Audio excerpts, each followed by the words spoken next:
Hello বন্ধুরা, সবাইকে স্বাগত জানাই স্টাডি সাকসেস কোচিং সেন্টারে। বন্ধুরা, আমরা আবার চলে এসেছি আর একটি এসএসসি সিএইচএসএল 2024-এর জিকে ক্লাস নিয়ে। আজকে সিএইচএসএল 2024-এর জিকে ক্লাস নম্বর 26 নম্বর ক্লাস আলোচনা হবে। আগের 25খানা ক্লাস হয়ে গেছে অলরেডি। তো যারা দেখোনি ক্লাসগুলো দেখে নেবে। প্রত্যেকটা ক্লাস আমরা 25খানা করে কোশ্চেন আলোচনা করেছি। শুধু কোশ্চেন আনসার নয়, তারই সঙ্গে আমরা কিন্তু এক্সট্রা ডিটেলসও দিয়েছি। এক্সট্রা নোটস যে সকল কোশ্চেনে দেওয়ার দরকার সেগুলো দিয়েছি। তো আজকের ক্লাসেও সেইভাবেই থাকবে, এক্সট্রা নোটস সহ কোশ্চেন আনসার আলোচনা। আজকে যে কোশ্চেনগুলো রয়েছে সেটা হচ্ছে 9/7/2024-এর সেকেন্ড শিফট। 9/7/2024-এর সেকেন্ড শিফটে সিএইচএসএল এর যে এক্সামটা হয়েছিল, সেই এক্সামে জেনারেল নলেজের যে কোশ্চেনগুলো ছিল সেগুলো নিয়ে আলোচনা হবে। তো যে কোশ্চেনগুলো শুধু সিএইচএসএল নয়, তারই সঙ্গে এমটিএস, জিডি, সিজিএল এই সকল এক্সামের জন্য কিন্তু তোমাদের গুরুত্বপূর্ণ। তো চলো দেখে নিই আজকের ক্লাসের প্রথম কোশ্চেন। তারই আগে তোমরা যারা আমাদের টেলিগ্রামে জয়েন করনি, তো অবশ্যই বলবো ক্লাসের শেষে ডেসক্রিপশানে লিঙ্ক রয়েছে, সেই লিঙ্ক থেকে জয়েন করতে পারো, বা টেলিগ্রামে গিয়ে স্টাডি সাকসেস কোচিং সেন্টার বলে সার্চ করলেই পেয়ে যাবে। তো সেখানেও জয়েন করতে পারো। আর এমটিএস 2025-এর যারা প্রিপারেশান নিচ্ছ, তো তোমাদের জন্য আমরা 4খানা পিডিএফ রেডি করেছি। জিকে থাকবে 2019 থেকে 24, 6200 plus MCQ plus extra details. ঠিক আছে, এক্সট্রা ডিটেলস সহ এই 6200 প্লাস এমসিকিউ থাকবে জিকেতে। কারেন্ট অ্যাফেয়ার্স 2024-এর ফুল কারেন্ট অ্যাফেয়ার্স পাবে। স্ট্র্যাটেজিকে 14খানা টপিক থেকে গুরুত্বপূর্ণ নোটস এবং ইংলিশের নোটস পাবে, যার মূল্য রাখা হয়েছে মাত্র 199 টাকা। 199 টাকায় এই 4খানা পিডিএফ তোমরা কিন্তু পেয়ে যাবে। যার জন্য তোমাদের কি করতে হবে, আমাদের হোয়াটসঅ্যাপ নাম্বারে এই যে দেখতে পাচ্ছ স্ক্রিনে যে নাম্বারটা দেওয়া রয়েছে, এই হোয়াটসঅ্যাপ নাম্বারে তোমাদেরকে হাই লিখে মেসেজ করতে হবে। হাই লিখে মেসেজ করলে পরবর্তী স্টেপ আমরা বলে দেবো কীভাবে তোমরা পেমেন্টটা করবে। এবার চলো দেখে নিই আজকের ক্লাসের প্রথম কোশ্চেন কী রয়েছে দেখো। মুন্দ্রা তাপবিদ্যুৎ কেন্দ্রটি গুজরাটের কোন জেলায় অবস্থিত? তাহলে দেখো, মুন্দ্রা তাপবিদ্যুৎ কেন্দ্র এটা কোন রাজ্যে অবস্থিত, এভাবে কোশ্চেন আসতে পারে। তো মনে রাখো, গুজরাট রাজ্যে অবস্থিত। কোন জেলায় অবস্থিত যদি বলে, তাহলে এটা হবে গুজরাট রাজ্যের কচ্ছ জেলায় অবস্থিত। তারই সঙ্গে মনে রাখো, এই কেন্দ্রটি আদানি পাওয়ার দ্বারা পরিচালিত। যা আদানি গ্রুপের একটি সাবসিডিয়ার। আর মুন্দ্রা তাপবিদ্যুৎ কেন্দ্রের মোট স্থাপিত ক্ষমতা হচ্ছে 4620 মেগাওয়াট। 4620 মেগাওয়াট। 2 নম্বর দেখো, বাদ্যযন্ত্র নির্বাচন করুন। এই যে 3টে বাদ্যযন্ত্র দেখতে পাচ্ছ নিচে, তো এদের মধ্যে বাদ্যযন্ত্র একটা নির্বাচন করুন যেটা বাদ্যযন্ত্রের মাধ্যমে বাজানো হয় না, বা কোনো বস্তুকে আঘাত করার মাধ্যমে বাজানো হয় না। এই যে তবলা, ড্রাম, এগুলো তো আঘাত করে করে বাজাতে হয়, পাখা ওয়াজ। কিন্তু এখানে যে সানাইতে কিন্তু কোনো আঘাত করতে হয় না। করতে হয় কি? করতে হয় না। এই জন্য তাহলে আমাদের অপশান নাম্বার 4 হয়ে যাবে এখানে সঠিক অ্যান্সার, সানাই। এরপরে দেখো 3 নম্বর কোশ্চেন। ফেব্রুয়ারি 2023 সালে বিভিআর সুব্রমণ্যমকে ড্যাশ হিসাবে নিযুক্ত করা হয়েছিল। 2023 সালে বিভিআর সুব্রমণ্যমকে কী হিসাবে নিযুক্ত করা হয়েছিল? না হচ্ছে নীতি আয়োগের সিও রূপে নিযুক্ত করা হয়েছিল। 4 নম্বর কোশ্চেন। ভারতের প্রথম স্বদেশি বিমান বাহক ড্যাশ 2021 সালের আগস্ট মাসে তার প্রথম সমুদ্র ভ্রমণ সম্পন্ন করে, যা ভারতের সামরিক সরঞ্জাম তৈরির দিকে একটা গুরুত্বপূর্ণ পদক্ষেপকে চিহ্নিত করে। বলো, ভারতের প্রথম স্বদেশি বিমান বাহক। আইএনএস বিক্রান্ত, যার নাম ইতিমধ্যে তোমরা নিউজে শুনে থাকবে। এই এখন বর্তমানে ভারত পাকিস্তানে যে যুদ্ধ চলছিল, তো তার মধ্যেই এই নামটা অবশ্যই তোমরা শুনেছ, আইএনএস বিক্রান্ত। 5 নম্বর কোশ্চেন।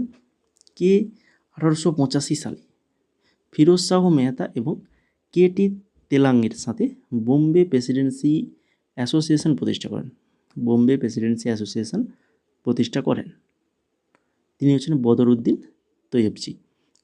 তৈয়বজি সঠিক অ্যান্সার। নিচের কোনটি হিন্দুস্তানি শাস্ত্রীয় সঙ্গীতের সময় এককের চক্রাকার বিন্যাস? হিন্দুস্তানি শাস্ত্রীয় সঙ্গীতের সময়ের এককের চক্রাকার বিন্যাস, এই কোশ্চেনটা আগের ক্লাসে হচ্ছিল, তাই না? সেখানে সঠিক অ্যান্সার হয়ে যাবে কি তাল হয়ে যাবে সঠিক অ্যান্সার।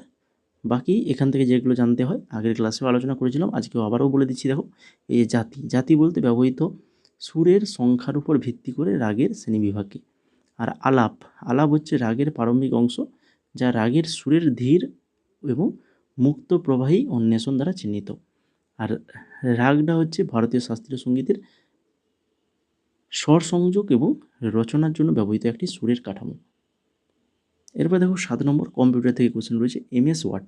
এমএস ওয়ার্ডে কার্সারকে টেবিলের পরবর্তী ঘরে নিয়ে যেতে কোন কিবোর্ড কিটি ব্যবহার করা হয়? বলো। একটা টেবিল রয়েছে, তো টেবিলের একটা ঘর থেকে কার্সারটা এরকম হয়, তো এই কার্সারকে এ ঘর থেকে আমাদের সে ঘরে নিয়ে যাব, তার জন্য আমাদের কোন কিটা ব্যবহার করা হবে? তো সেখানে ট্যাব ইউজ করতে হবে, ঠিক আছে?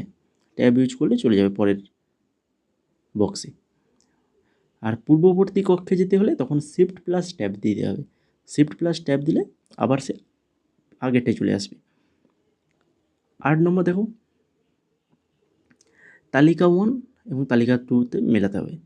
তালিকা 1-এ কী দেওয়া রয়েছে? দেখো, প্রথমে রয়েছে গরিবি হাঁটাও। বলো, এটা কোনটা হবে এ পাশে? পঞ্চবার্ষিকী পরিকল্পনা, না হচ্ছে নবম পঞ্চবার্ষিকী পরিকল্পনা, না 1978 থেকে 80, না অষ্টম পঞ্চবার্ষিকী পরিকল্পনা? কোনটা হবে? গরিবি হাঁটাও। গরিবি হাঁটাও হচ্ছে এটা পঞ্চম পঞ্চবার্ষিকী পরিকল্পনা। এলপিজি নীতি, যেটা হচ্ছে অষ্টম পঞ্চবার্ষিকী পরিকল্পনা। তারপরে রোলিং প্ল্যানটা হচ্ছে 1978 থেকে 80। আর ন্যায় ও সমতা সহকারে উন্নয়ন, এটা হচ্ছে নবম পঞ্চবার্ষিকী পরিকল্পনা। তাহলে অপশান নাম্বার এখানে আমাদের এক হয়ে যাবে সঠিক অ্যান্সার। দেখো, একের সঙ্গে মিলছে, তাই না? এরপরে চলে যাও পরবর্তী কোশ্চেন 9 নম্বরে। ভারতের সংবিধানের অষ্টম তফসিলে কয়টি ভাষা তপশিলি ভাষা হিসাবে অন্তর্ভুক্ত হয়েছে? ভারতের সংবিধানের অষ্টম তপশিলিতে কয়টি ভাষা? না হচ্ছে 22খানা ভাষা বর্তমানে অন্তর্ভুক্ত হয়েছে। তো ভাষার উপর সাংবিধানিক বিধানগুলি ভারতীয় সংবিধানের 344(1) আর হচ্ছে 351 ধারায় রয়েছে। ভারতীয় সংবিধানের অষ্টম তপশিলিতে 22টি ভাষা রয়েছে। মূলত এটি 14টি ভাষা ছিল, কিন্তু বর্তমানে 22টা ভাষা হয়েছে। সেই 22খানা ভাষা এখানে দেখতে পাচ্ছ, ঠিক আছে? এরপরে চলে যাও 10 নম্বর, এমএস ওয়ার্ডে একটি ফাঁকা নতুন নথি খোলার জন্য কিবোর্ডে শর্টকাট কি? এমএস ওয়ার্ডে যদি আমরা একটা ফাঁকা পেজ যদি চাই, তখন আমাদের কোন শর্টকাট কি ইউজ করতে হবে? সেখানে Ctrl+N, যেহেতু নতুন অর্থাৎ নিউ আমরা শুরু করব, পেজ নেব, তার জন্য Ctrl+N কি যদি ইউজ করি তাহলে চলে আসবে। তোমরা যারা ক্লাসটাকে এখনও লাইক করোনি, তো সবাইকে বলবো ক্লাসটাকে লাইক করে দাও। যদি ভালো লেগে থাকে তবেই লাইক করো, নাহলে ক্লাস এক্সিট করতেই পারো বা ডিসলাইক করে যেতে পারো। আর কিন্তু ভালো লেগে থাকলে কিন্তু না লাইক করে যাবে না, লাইক করো এবং তারই সঙ্গে তোমাদের ফিডব্যাকটা কমেন্টের মাধ্যমে জানাও কেমন লাগছে ক্লাসটা। চ্যানেলটাকে যদি না সাবস্ক্রাইব করে থাকো তো অবশ্যই সাবস্ক্রাইব করে ফেলো এই ধরনের গুরুত্বপূর্ণ জিকে ক্লাসগুলো পাওয়ার জন্য। 11 নম্বর কোশ্চেন দেখো এখন, ভটিয়া নৃত্যটি নিম্নলিখিত ভারতের কোন রাজ্যের একটি লোকনৃত্য? ভটিয়াটা হচ্ছে এটা উত্তরাখণ্ড রাজ্যের একটি লোকনৃত্য। 12 নম্বরে দেখো, 2 কেজি ভরের একটা বস্তুকে 10 মিটার উচ্চতা থেকে নামানো হয়, তাহলে 5 মিটার উচ্চতার এর স্থিতিশক্তি এবং গতিশক্তির অনুপাত কত হবে? তো এটা একটা গণিত, তো এটা কষে বের করতে হয়। তো এটা সঠিক অ্যান্সার হচ্ছে 1:1, ঠিক আছে? 1:1 হবে, যার ম্যাথটা আমরা এখানে কষে দিয়েছি। তোমরা একটা স্ক্রিনশট নাও, নিয়ে এগুলো খাতায় কষে ফেলবে এইভাবে, একের পর এক কষে ফেলবে পুরো, তোমরা যাতে বুঝতে পারো সেইভাবেই স্টেপ বাই স্টেপ করে দিয়েছি। কিন্তু বাড়িতে খাতায় পেনে নিয়ে বসে কষলে কিন্তু হয়ে যাবে তোমাদের এটা। এরপর চলে যাও 13 নম্বর কোশ্চেন, ভারতের 15তম জাতীয় আদমশুমারি সমীক্ষা কোন বছর পরিচালিত হয়েছিল? 15তম জাতীয় আদমশুমারি সমীক্ষা, এটা হয়েছিল 2011 সালে। বারবার বলে এসেছি কথাটা। কি? ব্রিটিশ ভাইসরয় লর্ড মেয়রের অধীনে 1872 সালে শুরু হয়েছিল প্রতি 10 বছর অন্তর আদমশুমারি করা, কিন্তু প্রথম সম্পূর্ণ আদমশুমারি 1881 সালে করা হয়েছিল, আর সর্বশেষ হচ্ছে 2011। আর 2011 সালে আদমশুমারি ছিল 1872 সাল থেকে দেশের 15তম, আর স্বাধীনতার পর থেকে যদি বলে তাহলে সেটা হচ্ছে 7ম। এটা মনে রাখতে হবে, স্বাধীনতার পরে 7ম আদমশুমারি হচ্ছে 2011, আর 1872 থেকে শুরু করলে তখন হচ্ছে 15তম। আর মিস্টার সি চন্দ্রমৌলি ভারতের 2011 সালের আদমশুমারি কমিশনার এবং রেজিস্ট্রার জেনারেল ছিলেন। এরপরে দেখো 14 নম্বর কোশ্চেন, ইস্টার কাদের দ্বারা পালিত একটি ধর্মীয় উৎসব? ইস্টার উৎসব এটা কাদের দ্বারা পালিত হয়? না, এটা হয়ে থাকে খ্রিস্টানদের দ্বারা পালিত হয়ে থাকে এই উৎসবটি। এছাড়া ইস্টার উৎসবটা হচ্ছে মৃত্যু থেকে যিশুর পুনরুত্থানের স্মরণ করে খ্রিস্ট ধর্মের পুনর্জন্ম হিসেবে বিবেচনা করা হয় ইস্টার। এছাড়া আরও খ্রিস্টান ধর্মের যে আছে ক্রিসমাস, ক্রিসমাস শুনেছো? প্রতি বছর 25শে ডিসেম্বর যে হয়ে থাকে ক্রিসমাস উদযাপন করা হয়, যীশুখ্রিস্টের জন্মদিন, এটা যীশুখ্রিস্টের জন্মদিনকে স্মরণ করে। আর গুড ফ্রাইডে যেটা যীশুখ্রিস্টের ক্রুশবিদ্ধ হওয়ার স্মরণ করে পালন করা হয়। তাহলে ইস্টার, ক্রিসমাস আর গুড ফ্রাইডে এগুলো সবই হচ্ছে খ্রিস্টানদের উৎসব। 15 নম্বর কোশ্চেন দেখো, বাহমানি সালতানাতের প্রতিষ্ঠাতা কে ছিলেন? বাহমানি সালতানাতের প্রতিষ্ঠাতা কে ছিলেন? না হচ্ছে আলাউদ্দিন হাসান বাহমান শাহু। আলাউদ্দিন হাসান বাহমান শাহু। এই বাহমানি সালতানাতের পতনের পর তা 5টা ছোট রাজ্যে বিভক্ত হয়, যা দাক্ষিণাত্য সালতানাত নামে পরিচিত।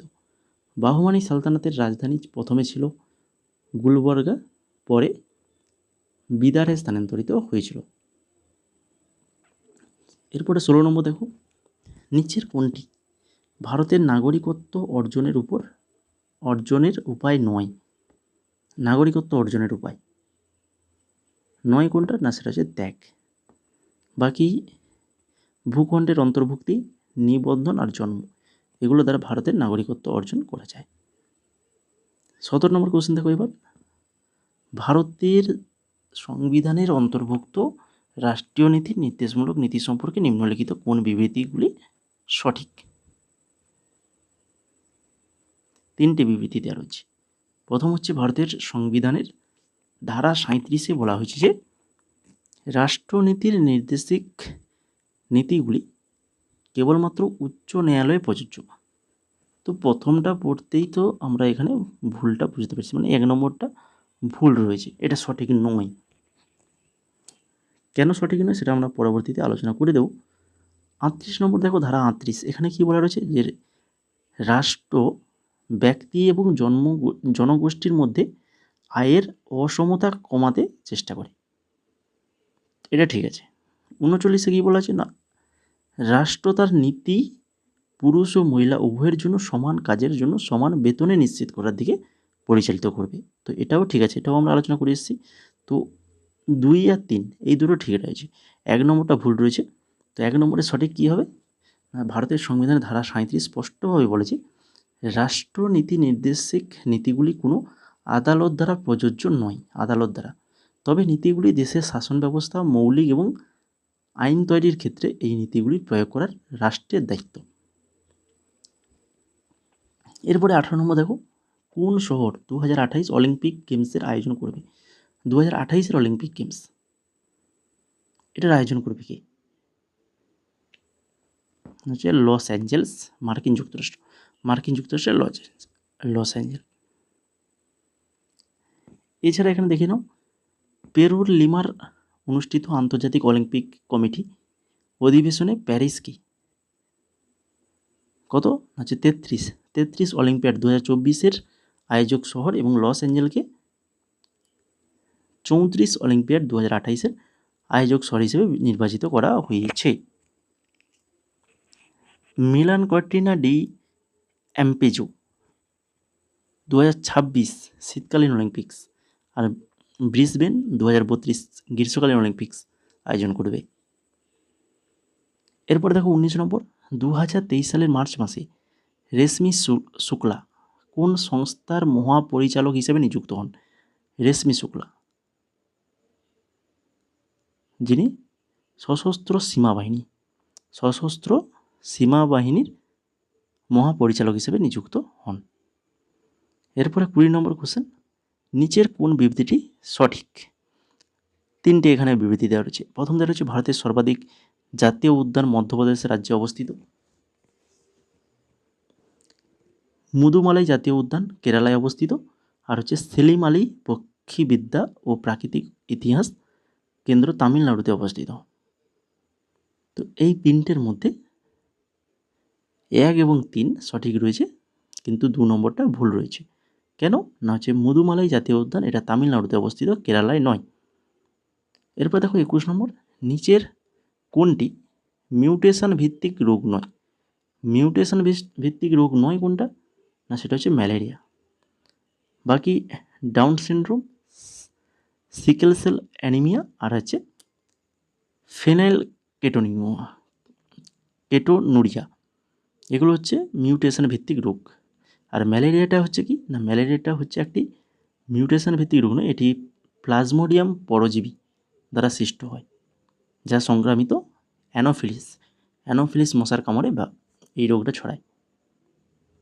এরপরে দেখো 22 নম্বর, 18 থেকে 23 জুন 2021 পর্যন্ত ভারত ও নিউজিল্যান্ডের মধ্যে অনুষ্ঠিত আইসিসি বিশ্ব টেস্ট চ্যাম্পিয়নশিপ ক্রিকেট ফাইনালে আয়োজক ছিল নিচের কোন দেশ? বলো, 2021 যে ক্রিকেট ফাইনালটা হয়েছিল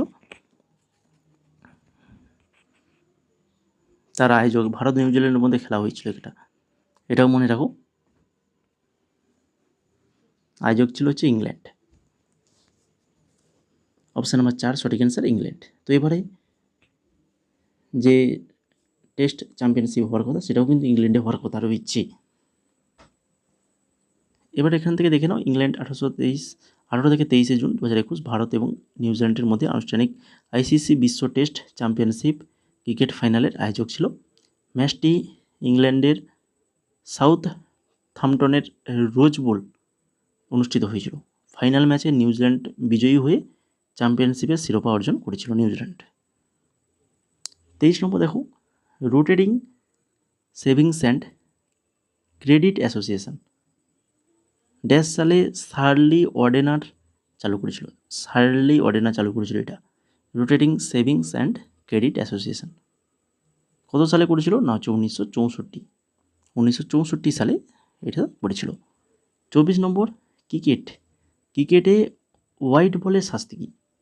যদি হোয়াইট বল হয় তখন কি হয় না, একটা রান দেওয়া হয়, তাই তো, 1 রান দেওয়া হবে যারা ব্যাটসম্যান রয়েছে তাদেরকে। তারপরে 25 নম্বর কোশ্চেন, পৃথিবীর কেন্দ্র থেকে সবচেয়ে বেশি দূরত্বে অবস্থিত একটি বস্তুর, যেমন একটি উপগ্রহ, কক্ষপথের বিন্দুটি পৃথিবীকে প্রদক্ষিণ করে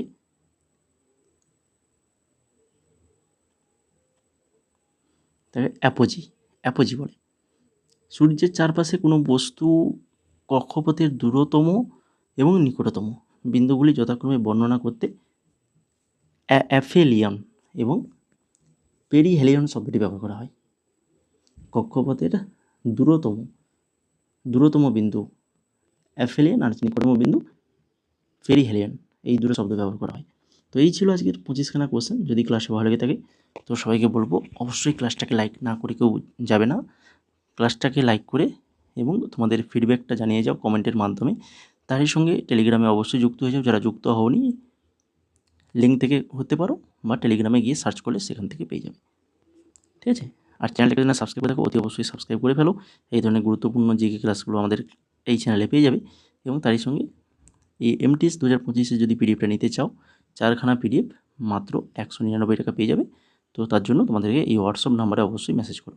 স্ক্রিনে দেওয়া এই যে হোয়াটসঅ্যাপ নাম্বার দেখতে পাচ্ছ, এটাতে হাই লিখে মেসেজ করো।